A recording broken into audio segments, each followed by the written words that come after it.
Dear ladies and gentlemen, hello everyone and welcome to today's webinar for Šiaulių bankas. On behalf of Nasdaq Vilnius, I am pleased to introduce today's hosts, the Chief Executive Officer of Šiaulių bankas, Mr. Vytautas Sinius, and the Head of Finance and Risk Management Division, Mr. Donatas Savickas. Before we proceed with the presentation, I will shortly introduce you with the agenda. Firstly, the management of the company will comment Šiaulių bankas financial results of the first quarter of 2020 and guide us through the recent events in the bank. Right after the presentation, we will open the floor for questions. So, on this note, let's begin.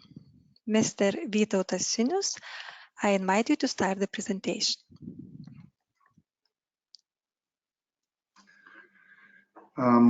Dear investors, colleagues, hello everyone. Thank you for dedicating your time to Šiaulių bankas this day. And as I mentioned, we'll be glad to present key findings of first quarter 2020 and some recent events that has happened in the recent past. So let's get started with the presentation. So if we can move to the page number 3. So the key highlights are mentioned in the slide. Probably worth mentioning that the quarter that started rather peacefully ended absolutely differently than the rest of the quarter. So Šiaulių bankas was not an exception. We also needed to refocus and to make additional steps to cope with the situation that has happened in the world during the first quarter. And I would say we managed the situation quite successfully. No issues and events with operational risk or IT problems. So far so good. I would say we managed the whole COVID-19 situation pretty well. Of course, as in most of the businesses, there was some impact of coronavirus to the bank's financials. And as you can see, the profit of Šiaulių bankas for the first quarter is below the previous quarters. The revenue top lines, I would say those like net interest income and net commission income was in general in line with our expectations, and compared to the 2019 first quarter, they showed also the growth of respectively 10% and 8%, and some decline compared to the 2019 fourth quarter. And the most of impact that influenced our results of the first quarter came from the impairment losses on the loans, or mainly to say it's provisions on expected credit losses. And I will comment a bit more in next slides about that. The key ratios, I would say, kept still decently on a solid levels, taking into account current situation. The cost-income ratio stands at 44%, so it's still below our long-term target of being below 45%. Return on equity, unfortunately, yes, a bit below than our target for 15%, and it's at 11%. And the impact also mainly comes from made provisions and also a slightly higher capital base than we expected in the past due to unpaid dividends, and a very strong position of capital adequacy ratio that is approximately 18.5%. So we can move further and drill deeper to the loan portfolio dynamics. So just summarizing, I could say that the loan portfolio of Šiaulių bankas group stood almost flat at 1.67 billion euros. I would say the most impact that came to the performance of loan portfolio, there was some seasonality effect that naturally we always have a slightly lower growth in the first quarters of the years. Also, the impact came from the uncertainty that we felt already in the market at the end of the year and the beginning of 2020. Therefore, our appetite of being aggressive in the market was limited, and we were not, we're extremely active, especially in the business loans. Following situation which turned to be even more severe than it was supposed at the beginning of the quarter. You also could see in the slide the graph on the exposure dynamics, so how many of new agreements in euros and repayments of the loans was accounted during the quarter. So as you can see, the repayments and the reductions of balance sheet, which is included there, was higher than the new generated loans, which was different compared to the previous quarters of 2019. So with the corporate financing, we had a slight decline quarter on quarter. Despite that, we have, I would say, still good growth on year-on-year basis, of 15%. Consumer financing slight increase, and on year-on-year 35% growth. And mortgages demonstrated the most rapid development of 24%, and year-on-year was 134% growth. So the mortgages were the most growing portfolio during the last period, and there are decline in other loans, which include some renovation, municipalities, and other loans which are not attributed to the other areas. Okay, so we have a next slide, number 5, on mortgage and consumer financing development. So as we mentioned already, we had strong quarter on mortgage growth. I'm talking about organic growth. So 27.3 million euros of newly generated agreements were signed during the quarter, and that's continuous growth compared to the previous quarters, and that led to the portfolio at the end of the quarter up to 126 million euros. So as you can see, the interest rates, I would say, stands at the rather flat trend, 2.5% on the newly generated loans, and 2.6 average interest rate on the portfolio. So new loans are generated slightly lower than the portfolio, but taking into account the current development, I would say we're still happy with the pricing and remain competitive in the markets among other banks. Definitely worth mentioning about the acquisition that has started, I would say, in rather peaceful time and finished during the quarantine.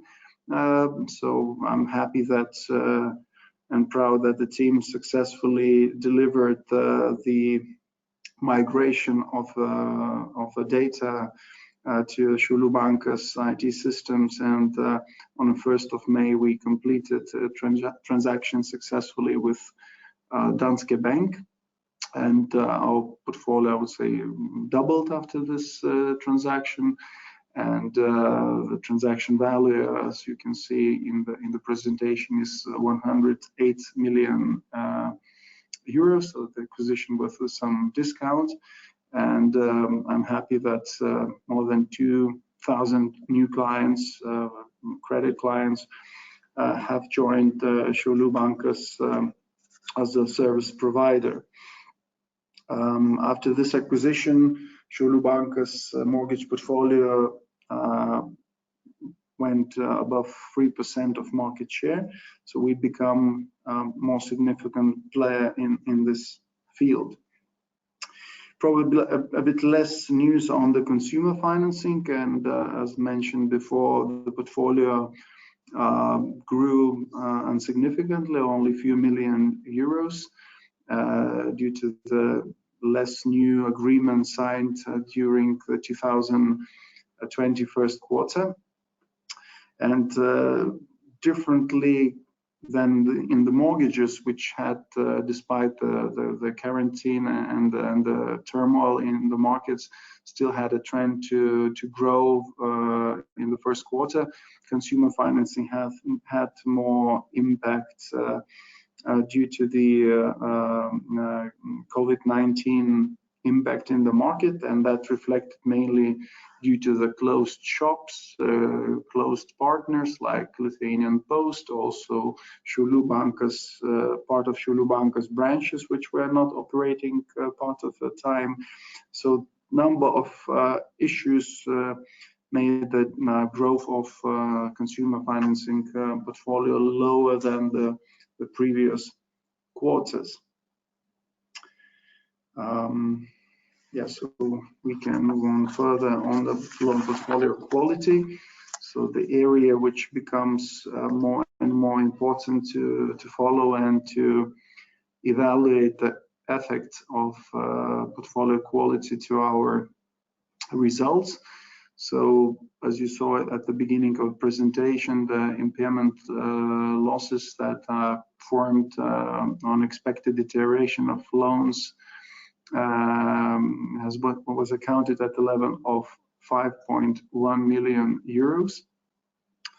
The vast majority, almost 2/3 of that, went to the COVID-19 related provisions. That mainly comes from adjustments in macroeconomic situation projections, and also part of that related to the revision of some sectors that potentially could be most impacted by the COVID-19.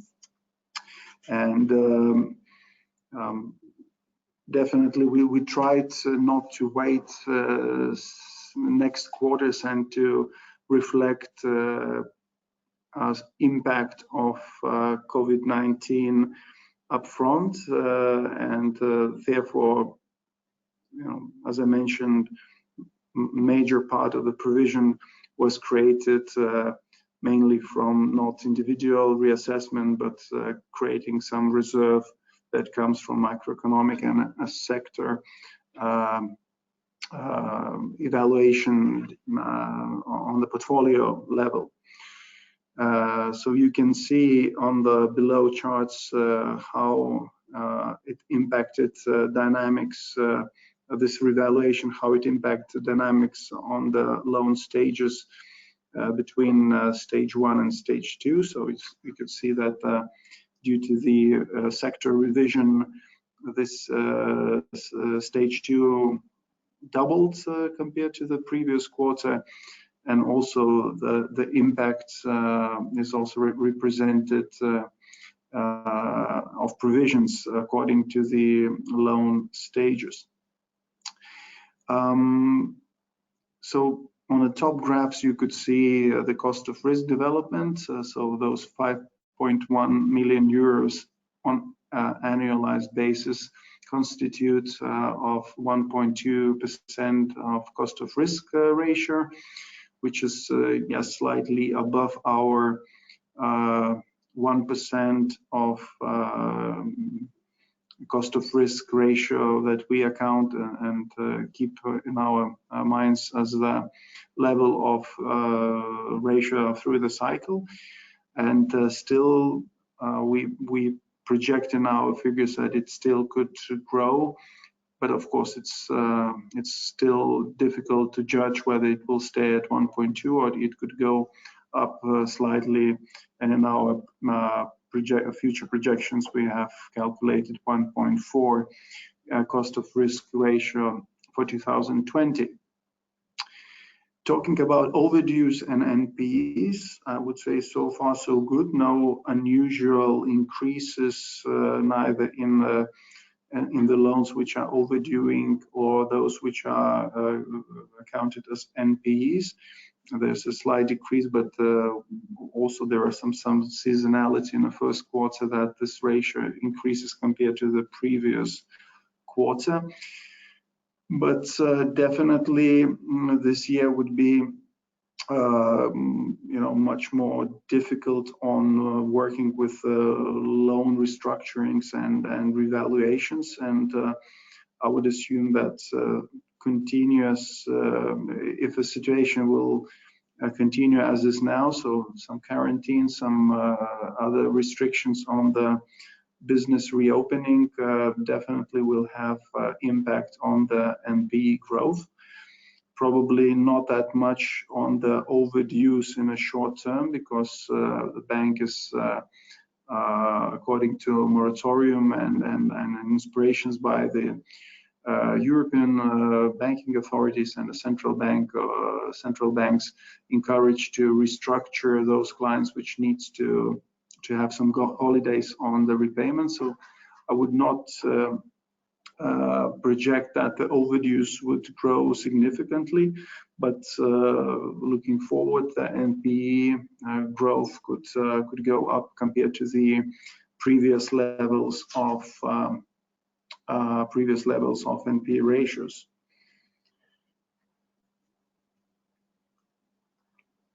The next slide is covering few topics that popped up in the previous months as a response to the COVID-19 influence to the banking sector and to the clients.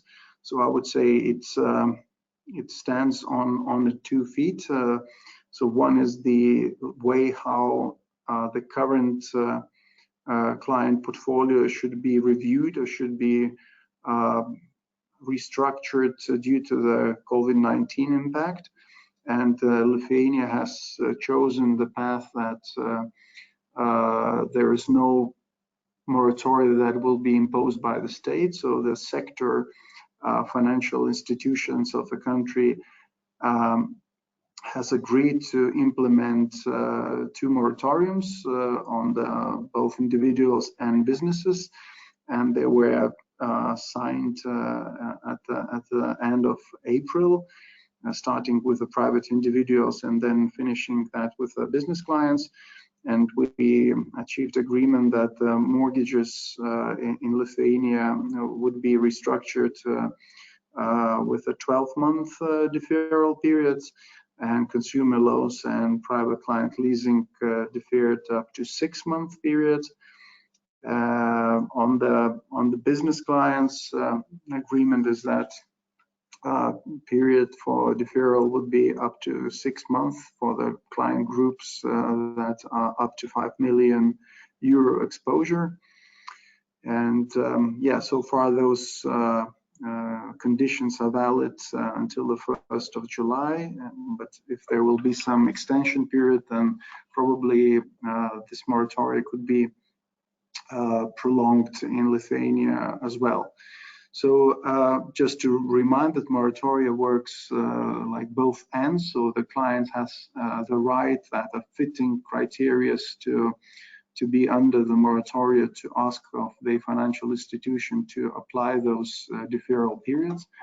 And the banks which are joined the moratorium, they are allowed to not count those exposures as foreborne due to that restructuring.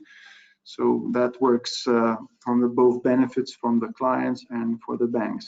Of course, if those exposures further after the evaluation becomes weak and the non-performing, then they need to be accounted as an NPE, despite that they were restructured under this moratorium. And the second leg of this response to COVID-19, there is a, I would say, mainly state aid package. In presentation, we mention only a few elements of that, which mainly important for us and for our clients from the bank's perspective. But there are a number of other initiatives that also support business clients to survive during this period and to get support from Lithuanian state. But Šiaulių bankas is an active player in this field when we come to the different type of programs related with the financing. So Šiaulių bankas participate in COVID, so-called COVID loans, which the loans for the client was recently up to 100,000 euros, but just several days ago it was increased up to 1 million euros per one client as a support for the running costs of those clients, like a salary payment, rent, some other OPEX related costs. And we already started to disburse those loans, which are fully on the Invega risk, so bank doesn't take any risk on the balance sheet, and just work as a distribution channel for those loans, getting some commission income out of disbursing those loans. And if a client becomes if not repay the loan, then it's a question for Invega how to work out with that loan. The second facility is so-called portfolio guarantee for loans. We also joined and signed agreement with Invega for using this facility. And the logic of that is that loans that are granted under this structure, they applied with 80% loss reduction guarantee on a particular loan with capital with a portfolio cap of 20%. And those loans could be provided for SMEs and also larger companies with some impact that comes from COVID-19, i.e. a reduction of the turnover of 30 or more percent. So we're starting to work actively with those instruments and hope that our support for our and not our clients will be in help to support Lithuanian economy with needed liquidity and needed credit funds for the clients. Slide number 8, some information on daily banking and treasury operations. So in general, I would say there is no drastic issues there. On a net fee and commission income, slightly below the fourth quarter, but that stands at a 4.1 million euros compared with a 4.3 in 2019. But when we take year-on-year comparison with the first quarter, we still have a growth of 8%.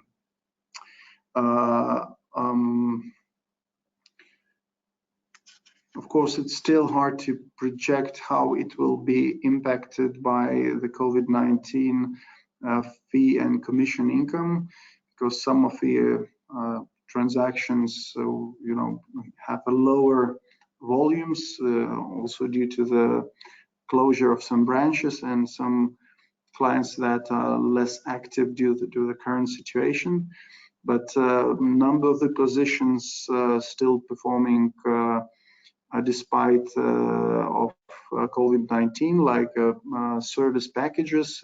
Just to remind that almost 50% of our private and corporate clients using for daily activity the service packages, and the fixed fees are paid by those clients each month.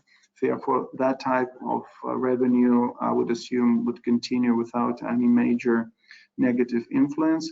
But some transactions like cash operations in the branches, potentially some payment income could be lower compared to our previous projections for commission and net fee growth. On foreign exchange, again, nothing drastic has happened. Yes, slightly below the fourth quarter, but in par compared to the 2019 first quarter, and definitely some impact or comes already due to the COVID-19 effect. The lower results of operations with securities is mainly due to the dynamics in the market that has happened during the first quarter, and the pricing on securities influenced the results of that part of income. So some information on the slide number 9 on the customer service during that period. So it was a challenge for us and mostly for all those that are serving clients in physical places. So we needed to manage the situation starting from March 16 when the quarantine was announced in Lithuania. So there's a dynamics of the branches, how we were closing them and how many of them operated. So some part of the time we worked with the 1/3 of the branches, trying to minimize risks for clients and employees to get infected. And I think we managed quite well. So all services needed for the clients were provided in different locations, knowing that we are covering the whole Lithuania. So we were, I would say, extremely flexible, choosing how to work, and we have chosen also work in some regional places, not the major cities, not the full week, but just a part of the week.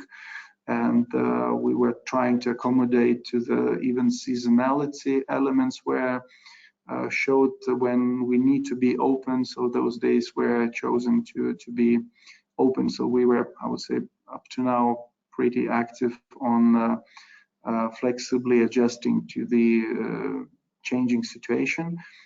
Currently, we have a plan how to come back to the, I would say, almost 100% of open branches in the nearest future, projecting how the state will deal with state position on the quarantine. Of course, there was a big increase on the contact center. So the contact center, I would say, doubled or even tripled in some days with the calls. The good thing that we successfully reallocated a number of branch people to provide services in contact center, either receiving calls or answering emails. All right, so we move on the page number 10, which is about funding. So on funding side, I would say still nice growth up with 86 million growth compared to the end of 2019, and that's 4% increase. There's a slight decrease in the term deposits and major growth on demand deposits out of this 86 million growth. And that's, I would say, natural trend, because in this situation, a number of people want to keep their money just as a demand deposits, and that uncertainty makes them to have a bit more cautious and to have funds available. But in general, liquidity with the current development of deposit stays very strong of Šiaulių bankas. Loan to deposit ratio went down to 78.5% from 82 at the end of compared to with the end of 2019. Of course, there will be some rebounds back after the acquisition of Danske portfolio, and it will be back close to the figure that was at the end of 2019. And talking about cost of funding, it stays stable through the number of quarters, so no major changes in that. We still continue to work with the raising platform, but this period was not active for us. We followed some trends that some competitors more aggressive with the pricing, probably of a need of more liquidity, but there was not an issue for us. Therefore, we're not being active of attracting deposits outside Lithuania. Slide number 11, capital and liquidity position. Again, in this, I would say, crisis modes, very important elements to follow and to track. So starting with the capital adequacy, pretty much issues has happened during this first quarter. I would say ECB and the Central Bank of Lithuania reacted extremely promptly, reacting to the situation with COVID-19. And as you can see in a red line, our minimum capital requirement of 13.4% dropped down to 9.4 as a minimum requirement. Also not mentioning that we're above this 13.4, the P2G buffer, which now has also been reduced to 0. So we understand that this is a temporary measures, and in the future, when the situation normalizes, those buffers will come back more to the sustainable level. But so far, we can, enjoy rather, strong cushion above the minimum requirement. And as we can see in the chart, we also have double reserve or reserve of half of the capital, not breaching any capital adequacy ratio that is set for now. On liquidity, again, situation strong. You see the graph how it has developed during the last period. There is a slight impact of that we projected and we're aware of and prepared for the Danske Bank acquisition, and the influence was about 50 percentage points to our liquidity coverage ratio, but we stand strongly above 100%, even knowing that Central Bank ECB had allowed banks to be temporary even below, if it's needed, that LCR ratio.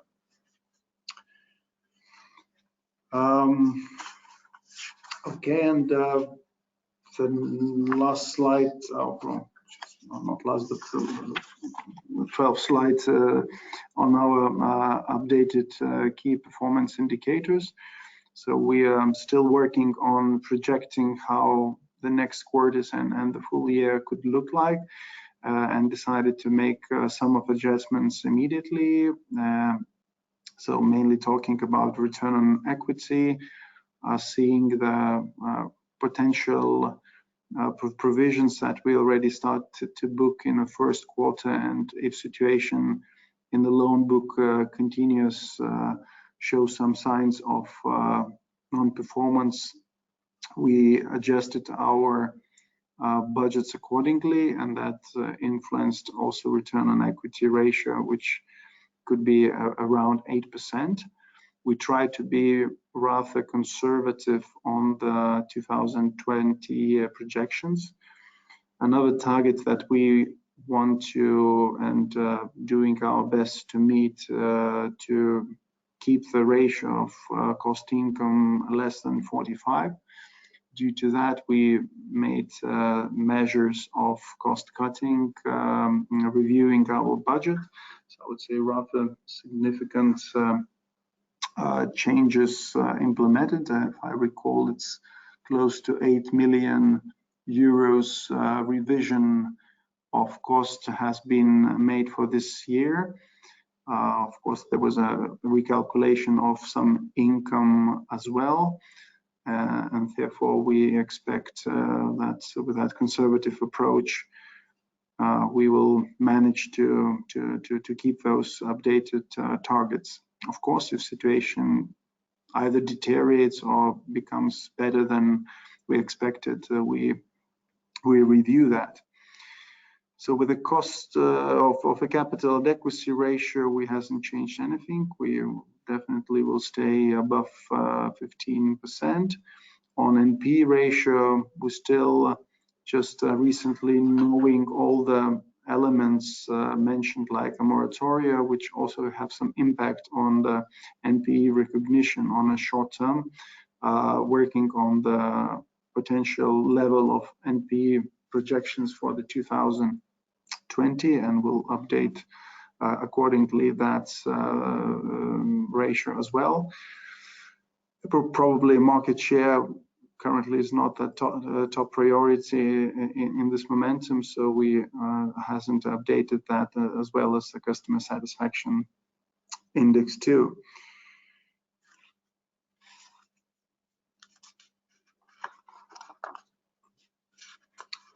Okay, and the last slide on the on valuation data and other ratios.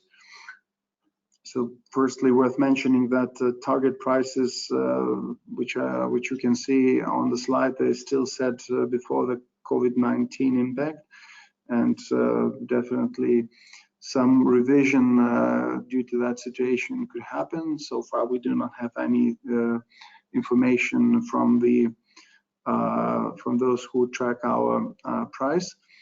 You see the graph, how it develops. So we have some decline that I would say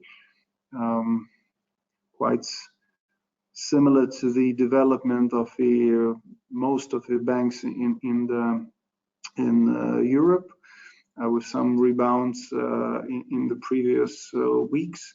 But still, we have a decline from the end of 2019, down 21%.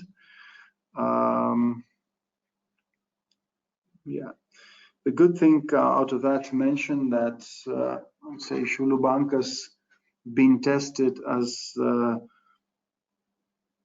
strong stock in the Nasdaq Baltic, with highest liquidity in the market. So the trading during that period was very intense, and compared to the even previous year, we much ahead of the development of 2019, when the turnover was 48 million euros, and only in 4 months of this year we already had a turnover of 37. So we found that those clients, those are investors who were willing to buy Šiaulių bankas and to sell it. And also worth mentioning that average daily turnover during this year reached 440,000 euros a day, which is pretty high compared to the other stocks in the region. And finally, probably worth mentioning and reminding that we had a quite unusual AGM meeting, which started, I would say, in still quite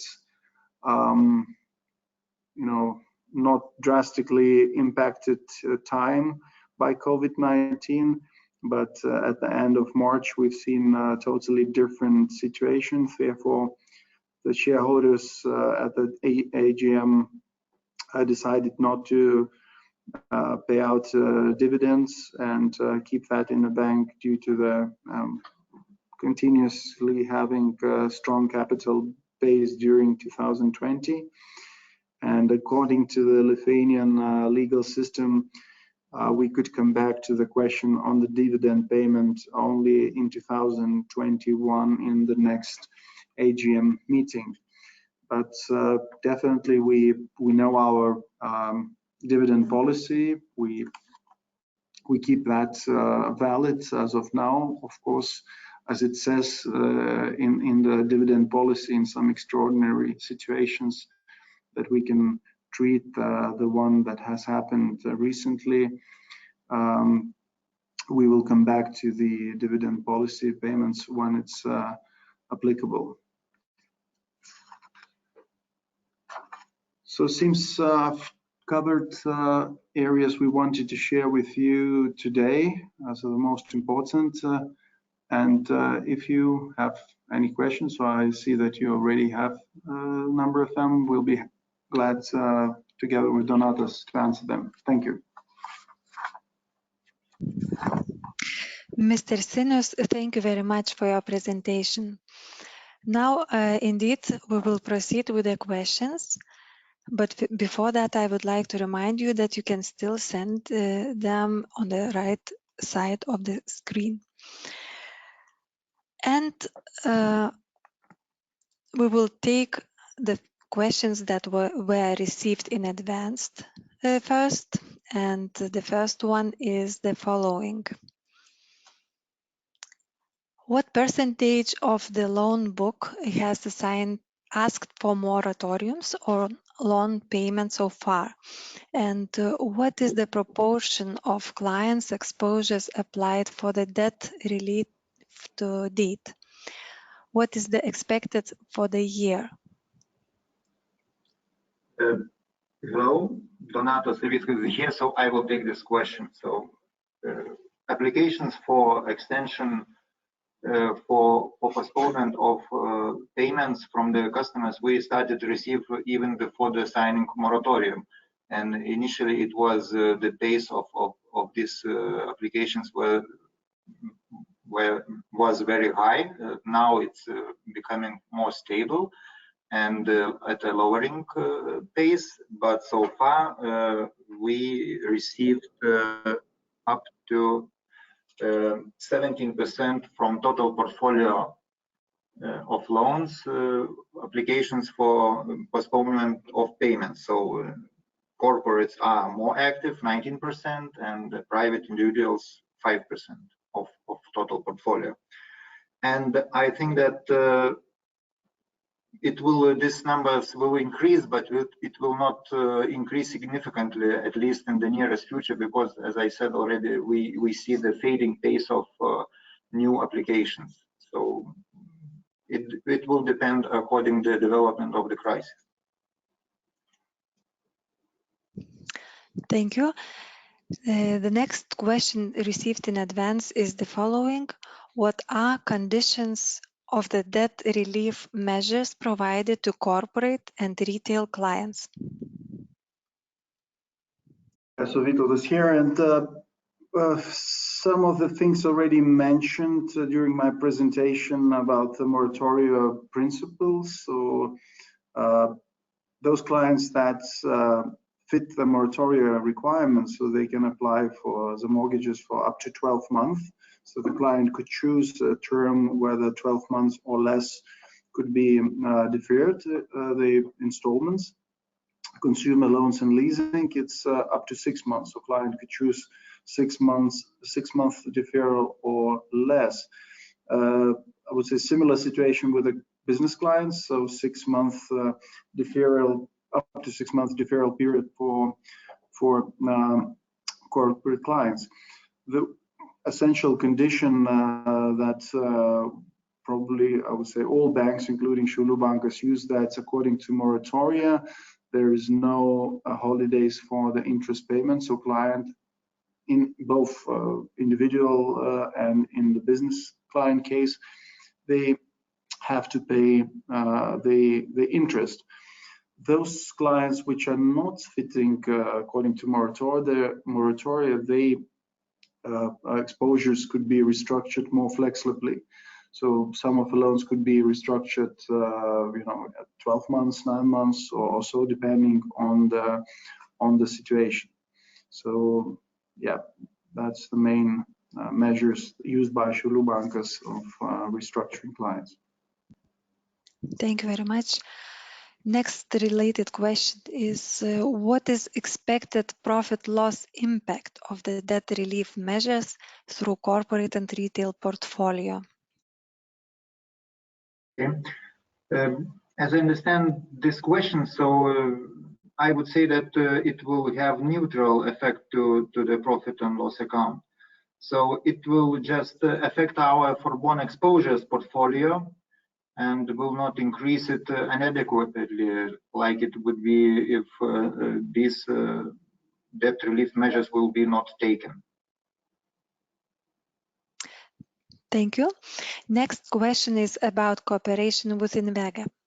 Conditions, expectations for loan portfolio growth due to Invega products, such as preferential loans.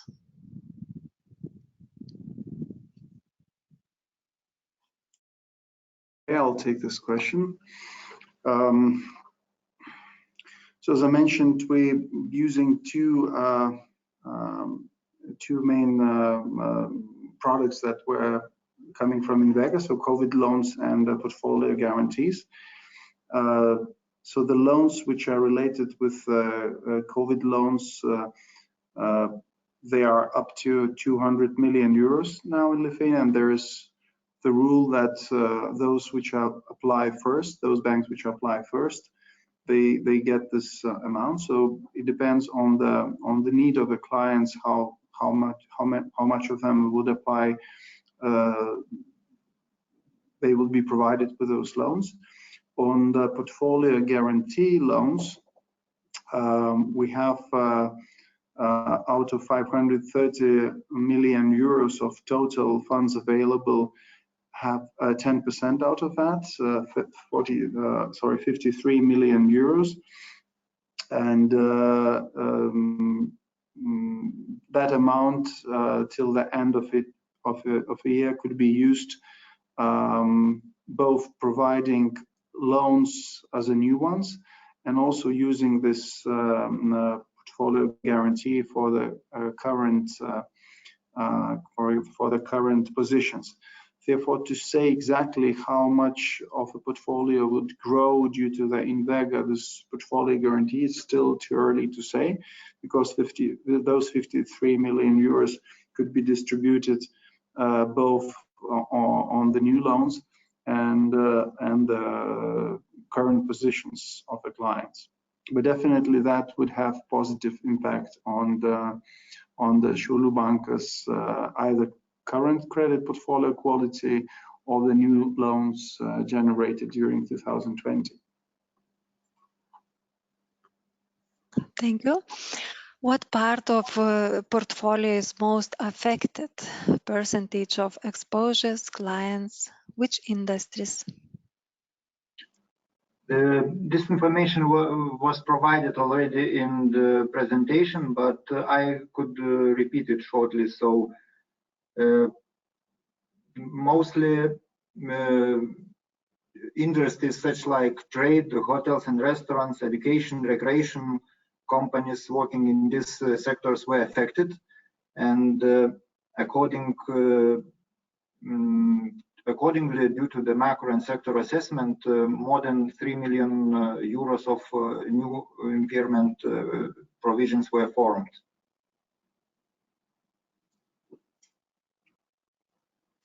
Thank you. What not performing loans increase is implied by your guidance on the cost of risk, 1.4% in 2020?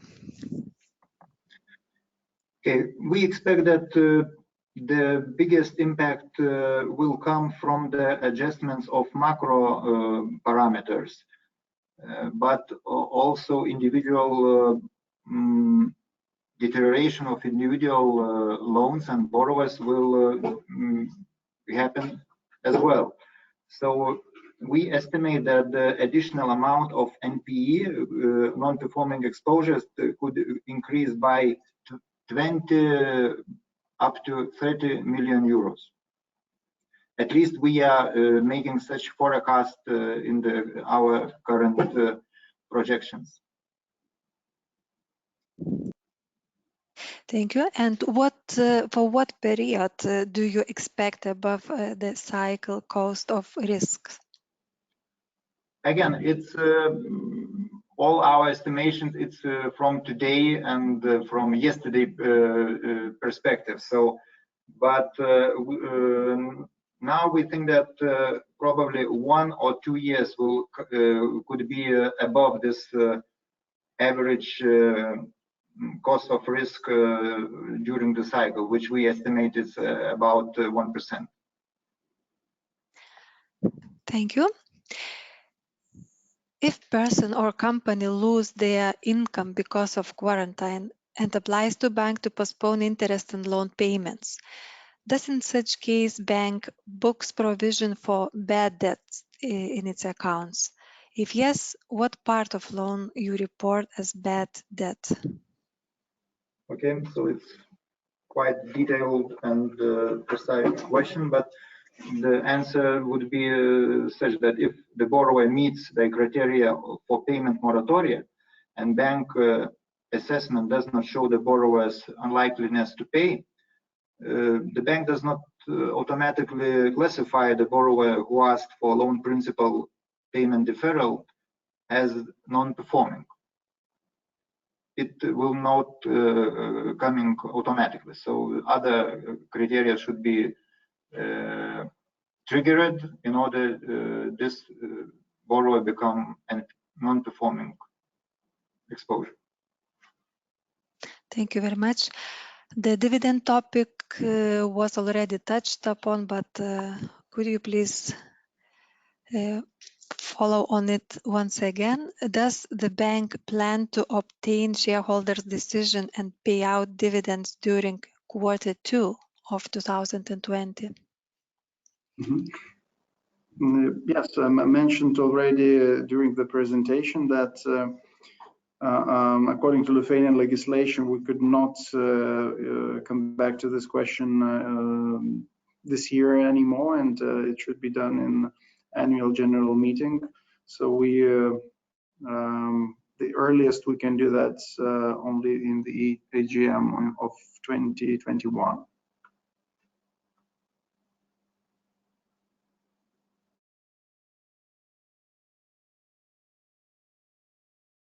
Thank you very much. What are possibilities for Šiaulių bankas to participate in ECB quantitative easing programs? First of all, we have to point out that we have no need at the moment to participate in that, but analyzing all the facilities, and Šiaulių bankas is eligible to participate in these programs, and it's a good opportunity to finance future growth. So, and we analyzing this, but not in the nearest future that we are going to participate.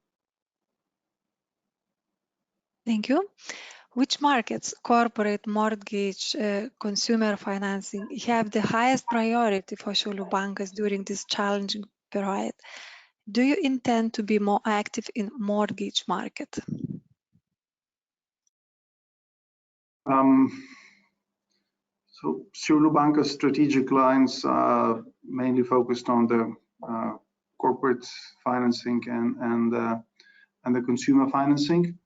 But the recent developments of activity of Šiaulių bankas in 2019 and also this year, also with acquisition of Danske Bank mortgage portfolio, create a solid background further to expand in the mortgage sector as well. Due to the funding possibilities of Šiaulių bankas, due to the competitive pricing that we already could provide along with other banks who are incumbent in mortgage business. So we expect to be a strong player in the mortgage business in the next period as well, and definitely continuing our best expertise in SME financing, which we historically and current situation also reflects our knowledge how to deal with different type of state schemes, guarantee schemes to provide different type of solutions for corporate clients, and also having the widest majority of services for consumer client needs through Šiaulių bankas and through our subsidiary as Leasingas. Thank you. Would you consider issuing mortgage-backed securities for getting a cheap funding, as did Luminor and LHV Bank?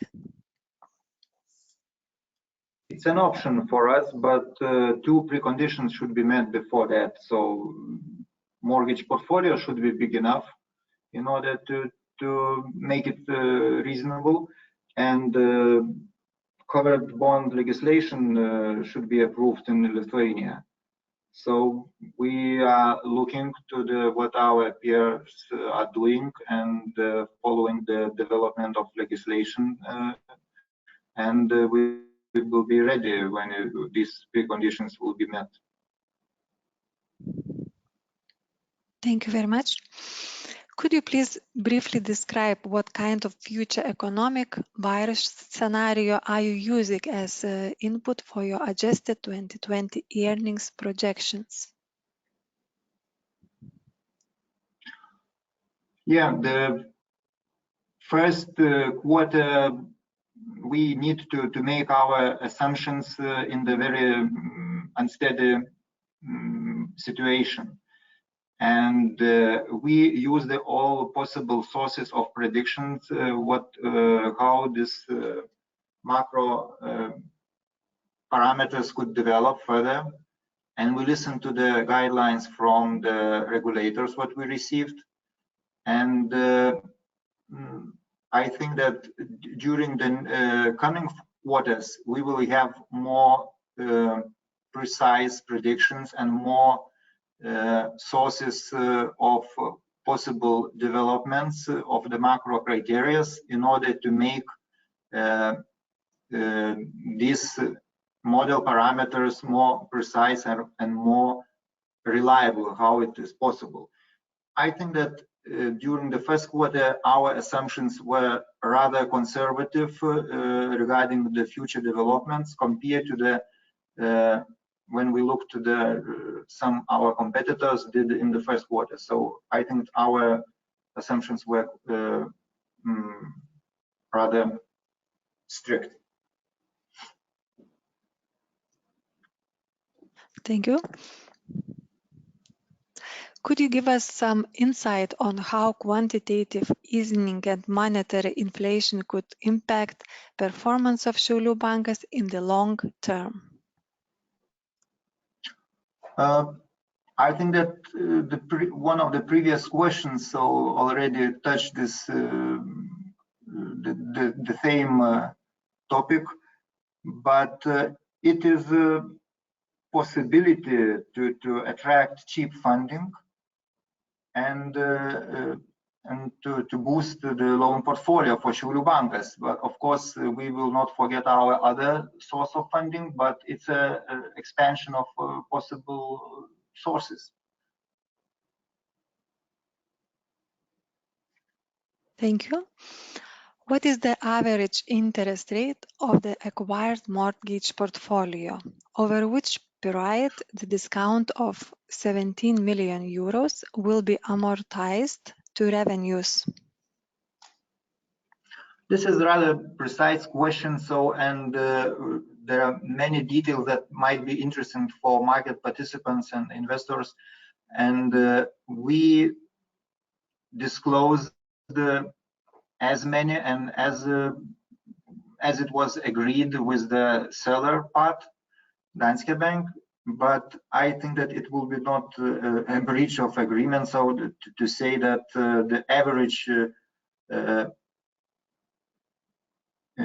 period for the discount will be related to this term of mortgage portfolio, which is slightly less than 20 years.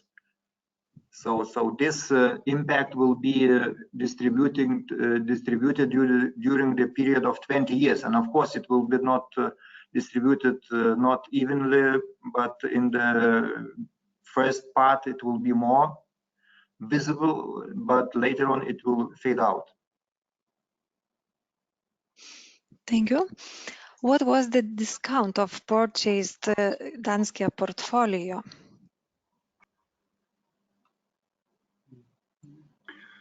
Yeah, so as Donatas has also mentioned, we were not disclosing fully this information due to the agreement of the third party with whom we signed an agreement. But acquisition value was, final acquisition value was close to 108 million euros. And the initial level of agreement of portfolio was 125, with which is naturally amortized during the period till the closure of the transaction. So yeah, the value of Šiaulių bankas comes mainly from the discount and also from the interest income that is originally set in the contracts of mortgage agreements. So we generate value out of those two positions. Thank you. Šiaulių bankas has made a reserve for share buybacks if price falls below book value. Any plans to take action? Yes, correct. Šiaulių bankas has this opportunity, and the shareholders in the last AGM approved that. So of course it comes under the same view of a regulator, whether it's dividends or buybacks. And there was pretty strong, I would say, not only recommendation, but demand from the ECB and the Central Bank of Lithuania to abstain from any capital reductions during this period. So of course we will follow how the situation develops during 2020, and we'll come back to this question once we see this is possible to do. But so far, probably not in the very nearest future. Thank you very much. Around 24% of all corporate loans already under principal payment moratoria. Does it include any single larger company groups? Which sectors mostly involved? Okay, I will take this, but I'm a little bit surprised by this figure. You mentioned 24%. So I, answering one of the previous questions, mentioned this 19% of all corporate loans. But it doesn't matter. Answering to the remaining part of this question, I would say that no single larger company groups ask for moratorium. It distributed very and diversified throughout the total loan portfolio and throughout the different borrowers. We wouldn't say that concentration exists. Thank you. What cost? Maybe just I could add, let's just to once again explain the moratoria. It's have some particular requirements. So the amount is up to 5 million euros, and for corporate clients, I mean. But those clients which are above 5 million euros, they also could be restructured due to the COVID-19 situation, and that naturally happens with the larger exposures as well, like a hotel, some sanatorios, or some businesses that were impacted by COVID-19. So the banks and Šiaulių bankas also has a right to make a general revision of installments and to apply them particularly individually to the client. So this possibility exists, and the moratoria doesn't need it for that restructuring. Thank you. What cost-saving measures do you plan for this year? Okay, already tried to touch a bit that element, but I would say the current situation asks for additional steps to make cost reduction. So most of that is related with the those which doesn't create too much pain, but we have several scenarios, and depending how it will develop further in 2020, we will, apply additional elements if it's needed. But most of savings comes from the reduction of investments into the refurbishment of our branch network. So we have in the midst of refurbishing our branch network, and we continuing to finalize those which were in a pipeline started, but those which were planned only for this year to be to start them, we postponed them for the next period. Some of the saving comes from the marketing cost revision. Also part comes from the personnel, which is mainly a revision of additional part of salaries, some other elements from related with the staff, training and different type of other positions. However, some costs we discussed, but we kept like insurance of employees, health insurance. So those are remained for 2020 as very important during this turbulent time. So different positions, but the most important I've mentioned.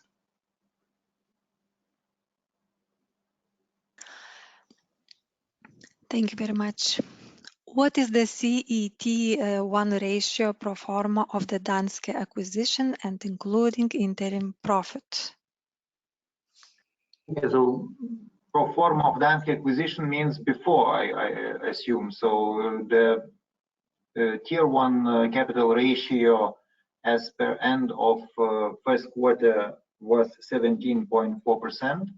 And if we include the interim profit, it will add up to 0.9% of ratio. So it makes figure of 18.3%. Thank you. Two more questions are left. How do you see the banking competitive environment development in Lithuania in the nearest future? Market division, big banks versus smaller. In other words, what do you consider your competitive advantage? Okay.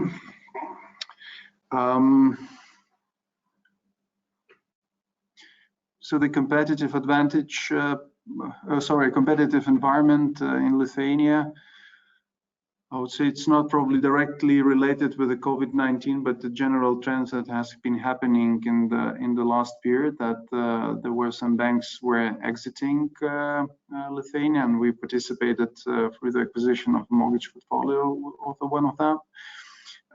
The other banks, making some finalization of mergers will be more active. I would assume that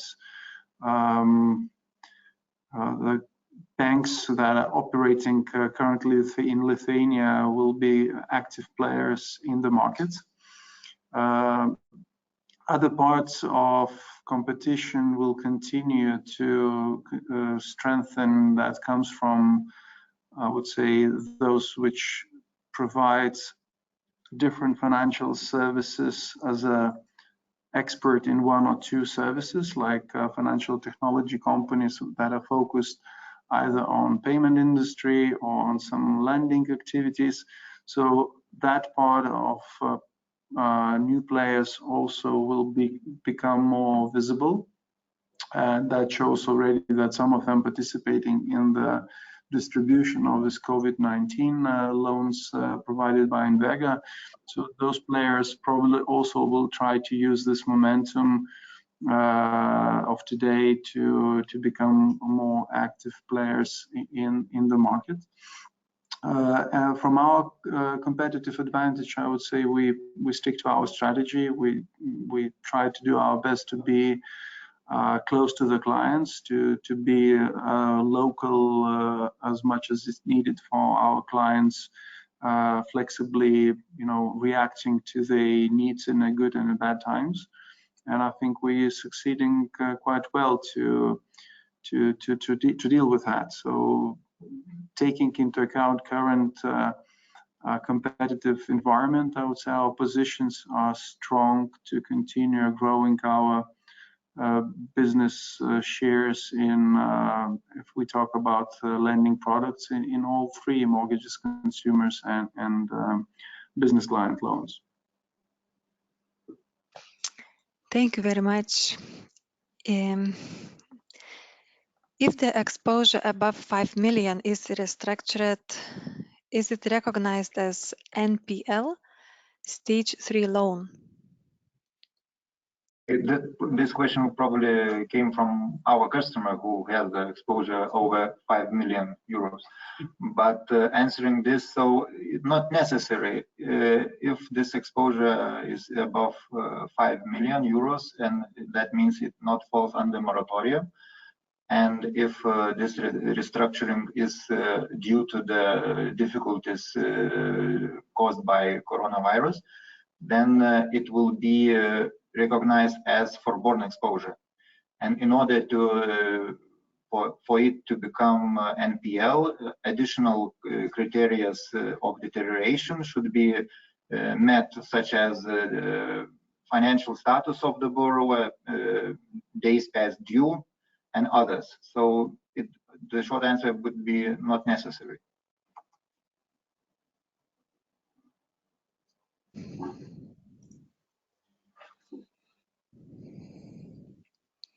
Thank you very much. So all more than 20 questions are answered now. On behalf of Nasdaq Vilnius, thank you everyone. It was a pleasure being with you today. Record of the presentation will be available in the Nasdaq Baltic YouTube channel webinar playlist, as always, and on the website SBLT. Mr. Vytautas Sinius and Mr. Donatas Savickas, thank you very much for your presentation and for answers given. Participants, thank you for joining. Everyone, have a wonderful day.